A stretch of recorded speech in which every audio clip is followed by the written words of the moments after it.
जब सूर्य देव ने बुझाई समुद्र की प्यास। मित्रों, सूर्य देव की महिमा से तो लगभग हम सभी लोग भली भांति परिचित हैं। वो ही हैं जिनकी कृपा से संपूर्ण सृष्टि में ऊर्जा का संचार हो रहा है। पेड़ पौधे अपना भोजन प्राप्त कर पा रहे हैं और उन पर सारे जीव आश्रित हैं। परंतु क्या आपको पता है कि एक बार सूर्य देव ने अथाह जल के स्वामी समुद्र देव की प्यास बुझाई थी? आइए जानते हैं इस वीडियो के माध्यम से विस्तार पूर्वक। पौराणिक कथाओं के अनुसार एक बार समुद्र देव बड़े ही विषादग्रस्त बैठे हुए थे। यह देखकर सूर्य देव ने उनसे प्रसन्न किया, हे समुद्र देव, आखिर क्या बात है जो आप इतने उदास बैठे हैं? अगर ऐसी कोई समस्या हो जिसका निवारण मैं कर सकूं, तो स्वयं को धन्य समझूंगा। इस पर समुद्र देव ने अपनी पीड़ा व्यक्त करते हुए कहा कि हे सूर्य देव, कहने को मेरे पास असीमित जल भंडार है, परंतु इसके बावजूद भी मैं किसी एक पक्षी की प्यास भी नहीं बुझा सकता। मेरा जल किसी के भी काम नहीं आ सकता। मैं चाहते हुए भी लोक कल्याण का एक कार्य भी नहीं कर सकता। समुद्र देव के इस कष्ट को सुनकर सूर्य देव बोले, बिल्कुल सही कहा आपने समुद्र देव। यदि इतनी अथाह जल सामग्री होने के बावजूद भी अगर वह किसी जीव के काम ना आ सके तो यह बिल्कुल व्यर्थ है। बिल्कुल उस धन की तरह जो पड़े पड़े सड़ता रहता है, परंतु किसी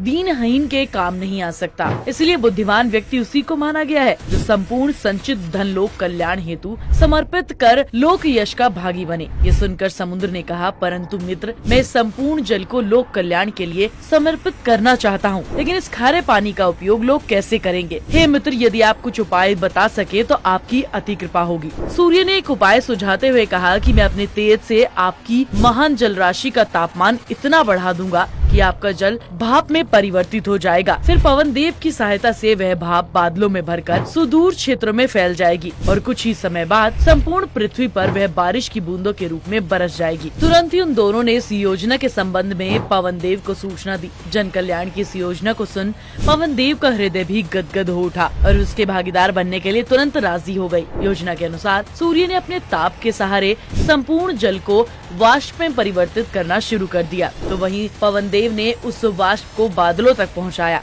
और फिर उन बादलों को संपूर्ण पृथ्वी पर पहुंचाने का कार्य संपादित किया गया। जब हर जगह बादल पहुंच गए तो रिमझिम कर वर्षा शुरू हो गई। पेड़ पौधे, पशु पक्षी बारिश को देखकर अति प्रसन्न हुए। उनका हृदय प्रेम के उद्गार से परिपूर्ण हो गया। कोयल बोलने लगी, मोर नाचने लगी, हिरण इधर से उधर छलांग मारते हुए मदमस्त होने लगे। नदियाँ मीठे जल को पाकर हिलोरे लेने लगी, झूम झूम कर गीत गाने लगी। सारी नदियाँ अपना मीठा मीठा जल लेकर समुद्र देव के समक्ष पहुँच गयी और उनको वह मीठा जल प्रदान कर उनकी संपूर्ण पिपाशा को शांत कर दिया। वे इस मीठे जल को पाकर पूरी तरह से संतृप्त हो गए। इस तरह चारों ओर खुशी का माहौल छा गया। इस धारा का प्रत्येक जीव उस वर्षा को पाकर धन्य हो गया। इसके साथ ही एक कथा सूर्य देव के उत्पत्ति से भी जुड़ी हुई है। आइए जानते हैं उसके बारे में भी। पौराणिक कथाओं के अनुसार सृष्टि के निर्माण से पहले सारी जगह प्रकाश रहित थी। सबसे पहले कमलयोनि ब्रह्मा जी का प्राकाट्य हुआ। उनके प्राकाट्य के बाद मुख से पहला शब्द ओम निकला, जो सूर्य का तेज रूप सूक्ष्म रूप था। इसके बाद ब्रह्मा जी के चारों मुखों के माध्यम से चार वेद,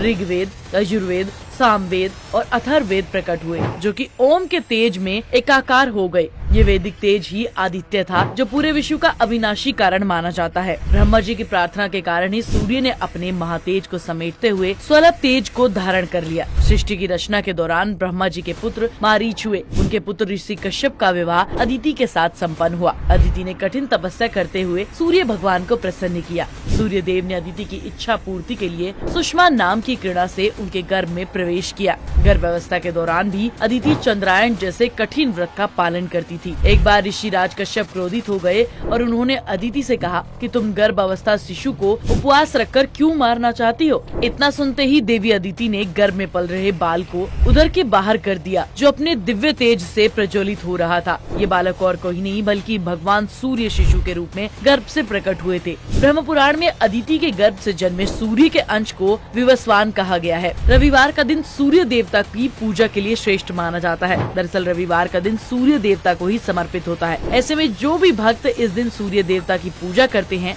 उनके जीवन में सुख समृद्धि की कोई कमी नहीं रहती। धार्मिक ग्रंथों में सूर्य देव को रोजाना जल चढ़ाने का भी विशेष महत्व बताया गया है। मान्यता है कि तांबे के लोटे में जल भरकर उसमें लाल फूल अक्षत डालकर भक्ति भाव से सूर्य देवता के मंत्र का जाप कर अर्घ्य देने से जीवन के सारे कष्ट दूर हो जाते हैं। इससे हमारी आयु, आरोग्य, धन, तेज, यश में इजाफा होता है। तो दोस्तों, आज के वीडियो में बस इतना ही। अगर आपको वीडियो पसंद आई हो तो कमेंट में ओम आदित्याय नमः लिखना बिल्कुल ना भूलें।